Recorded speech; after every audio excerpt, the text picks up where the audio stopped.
The pairing and grouping activity is used when the teacher wants students to work with partners to practice their speaking and listening skills or to collaborate on assignments.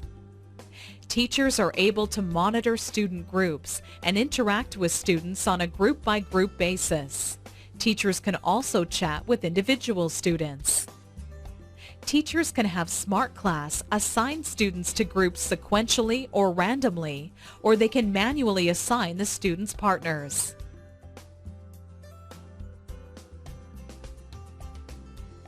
To help visualize how the LAD works, let's look over the shoulder of Maria Sanchez, a Spanish teacher who is running a student pairing activity where one student plays the role of a waiter in a Mexican restaurant while his partner plays a hungry tourist who wants to order his lunch.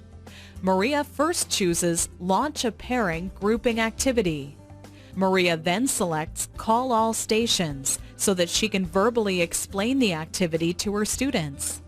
Her next step is to choose the pairing method, in this case, random, and the group size, 2.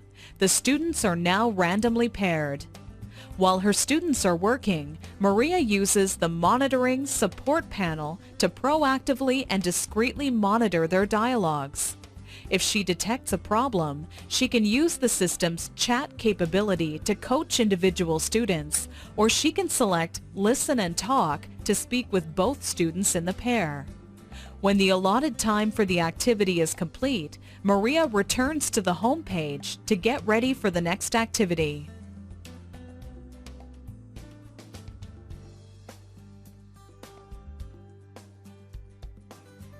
Let us watch as our English teacher, Shannon McDonald, has her students run a pairing activity, with the first student assuming the role of a waiter and the second student assuming the role of the hungry client. Shannon begins by choosing Launch a Pairing Grouping Activity. She then selects Call All Stations to explain the activity to her students. Shannon sets up the pairing activity by first choosing the partnering method, Teacher Selected, and then the group size, 2.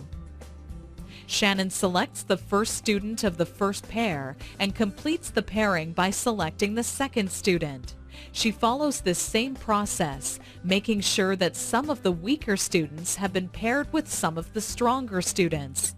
She then clicks on Complete to have the system automatically assign the balance of the student pairs in a random fashion. Note that if Shannon had an odd number of students, the last pair would automatically be assigned 3 students. For this activity, Shannon is going to record the student conversations. To do this, she assigns the recording a name and then launches the student recorders.